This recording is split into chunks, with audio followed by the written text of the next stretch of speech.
Hola, ¿cómo estás? Bienvenido a este día 8 del camino a la gloria de la cruz. Y te pido que estés prestando mucha atención, que estés muy preparado de aquí en más, en estos pocos días que nos quedan de esta serie de reflexiones. Ocurren cosas sumamente trascendentes e importantes, de mucho valor y de mucha profundidad para todos aquellos que seguimos al Señor como fieles discípulos. Como hemos visto en el día de ayer, el Señor Jesús estuvo preparándose y restaurando sus fuerzas, y hoy día jueves ya se va a dirigir directamente a Jerusalén y ya no iba a estar regresando a Betania. Se trataba del día de los panes sin levadura. Así que te pido que vos también te ciñas la túnica, ajustes bien tus sandalias. Vamos a ir caminando estas 30 cuadras desde Betania hasta Jerusalén y vamos a estar viendo y observando qué pasó en este día mientras acompañamos a Jesús. Efectivamente, se conmemoraba la Pascua, la conmemoración de la liberación de la esclavitud de Egipto por parte de Dios sobre su pueblo Israel. Y la cena consistía en la preparación de un cordero que se asaba y se hacía de manera completa, entero, un cordero entero. Se participaba también de vino, había hierbas amargas y obviamente para acompañar la cena panes sin levadura.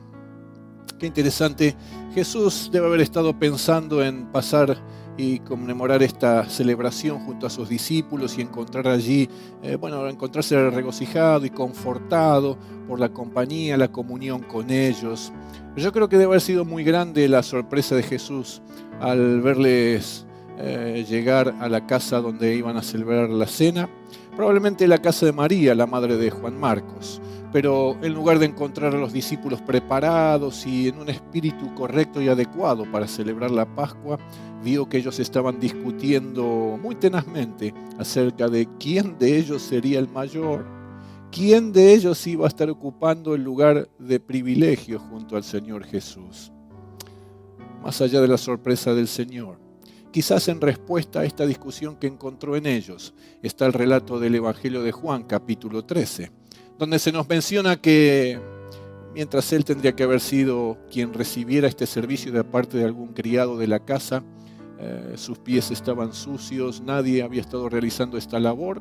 Él mismo dice que en silencio se puso en pie y se despojó de su túnica, tomó la toalla y el lebrillo junto con un poco de agua, y él mismo comenzó a lavar los pies de sus propios discípulos. Definitiva, era una enseñanza del servicio que debe estar siendo ofrecido continuamente y haciéndolo de manera humilde y silenciosa. Era la respuesta que él le quería dar a la pretendida búsqueda de lugares especiales de sus discípulos.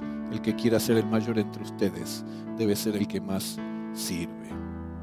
Pero luego de esto entonces participaron de esta conmemoración de la Pascua. Y mientras la estaban realizando, fue allí donde el Señor anunció: en esta noche, uno de ustedes me va a entregar. Esto debe haber conmovido y sorprendido, choqueado prácticamente a los discípulos. Los tomó por sorpresa, pero muchos de ellos comenzaron a acongojarse y a angustiarse y se preguntaban: ¿seré yo? ¿Seré yo? El Señor les dio la señal, la clave para reconocer quién sería el traidor y el entregador. Aquel a quien yo le diere un trozo de pan mojado, ese será. Y efectivamente el Señor Jesús, tomando un trozo de pan y mojándolo, se lo dio a Judas. Judas participó de este bocado, pero inmediatamente se puso en pie y salió de entre ellos. Ya era avanzada la noche. Lo que podemos saber es que indudablemente él ya, habiendo entregado y abierto su corazón a Satanás, ya lo estaba manipulando y utilizándolo en contra de Jesús y de los propósitos redentores de Dios. Así que se dirigió a armar y a buscar un grupo, una turba que pudiera venir junto con él para prender, arrestar y llevar ante las autoridades al Señor Jesús. Luego de estas cosas, y una vez que ya Judas se apartó del grupo, entonces Jesús alienta y fortalece a los discípulos. Tiene allí con ellos una especie de discurso de despedida. Es en esta ocasión donde el apóstol Pedro, conmovido y tratando de confirmar su compromiso para con el Señor Jesús. Le dice: yo nunca te abandonaré ni te dejaré. El Señor pronunció aquellas palabras conocidas por todos nosotros y que luego entonces estarían produciendo efectivamente: Pedro, Pedro, conozco tu corazón, pero antes que cante el gallo me vas a negar 3 veces. Pedro, quizás redoblando la apuesta, dijo: Señor, yo estoy dispuesto incluso a ir a la muerte contigo. De hecho, dice el texto que los demás discípulos dijeron lo mismo. Así que esta era la voluntad que había en el corazón de los discípulos, a pesar de que todavía no estaban entendiendo plena y completamente todo lo que iba a estar ocurriendo. Entre la cena pascual, luego de 2 horas, vino lo que se da en conocer la institución de la Cena del Señor. Allí el Señor tomó el pan y la copa después de haber cenado, después de haber compartido la cena pascual, y entonces instituye esto que iba a ser una conmemoración de parte de toda la iglesia hasta que Él viniera nuevamente por los santos. Esto es el pan que simboliza su cuerpo, la sangre que está simbolizada allí por la copa, y dando cuenta entonces de este sacrificio completo y perfecto de Jesús en la cruz. Y así luego de esto entonces, ya cerca de la medianoche, faltaba poco tiempo para esto, se dirigen y salen y van hacia el huerto de Getsemaní. Allí Jesús iba a querer pasar este último instante en comunión con el Padre, ya encomendando todo su ser y todo su espíritu a llevar a cabo este sacrificio allí en la cruz. Los discípulos salen con él, atraviesan el torrente de Cedrón. Para esta época estaba muy crecido en sus aguas, pero además tenía una característica muy particular: estaba teñido de rojo, precisamente por los sacrificios de los animales que se sacrificaban en la Pascua. Así que debe haber sido algo muy distinto de ver y de participar. Llegados al huerto de Getsemaní, era un huerto que no era muy grande, pero estaba rodeado por un muro. El Señor deja a 8 de sus discípulos en la puerta y los deja como de guardia y vigilando a ver qué podría acontecer. Y es acompañado por otros 3 discípulos, Pedro, Santiago y Juan. Y estando allí, Él les pide que se queden velando y orando en oración mientras Él iba unos pasos más adelante a encontrarse con el Padre. El huerto de Getsemaní era un lugar preferido por Jesús, el lugar donde Él iba a establecer este vínculo, esta comunión con su Padre, donde iba a disfrutar de esta presencia del Padre.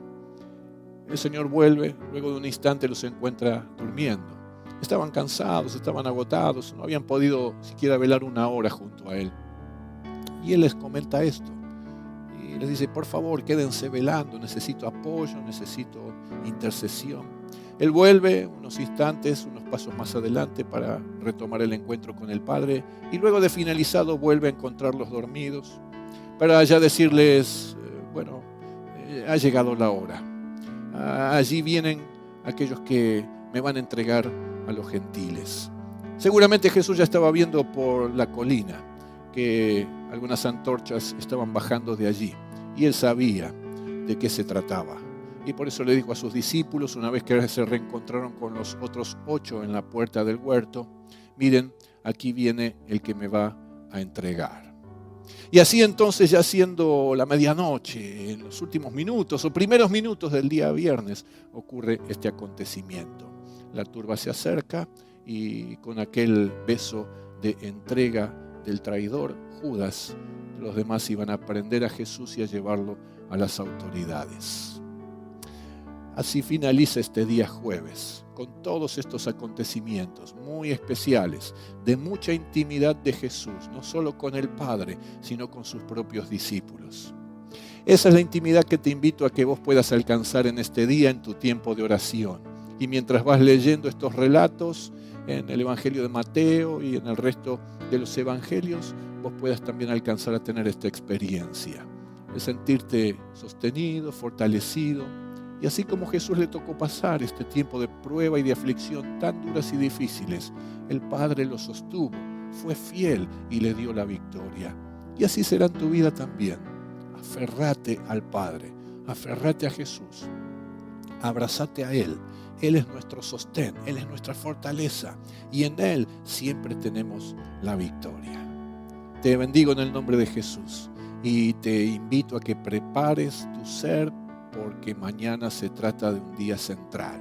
Será el día en el cual van a colgar en la cruz, en el madero, allí a nuestro Señor Jesús. Y allí va a ser muerto.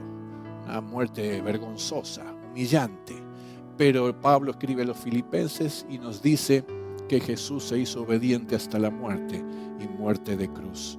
Por lo cual el Padre también le exaltó hasta lo sumo y le dio un nombre que es sobre todo nombre, para que en el nombre de Jesús se doble toda rodilla de lo que está en el cielo, en la tierra y debajo de la tierra, y toda lengua confiese que Jesucristo es el Señor, para gloria de Dios Padre.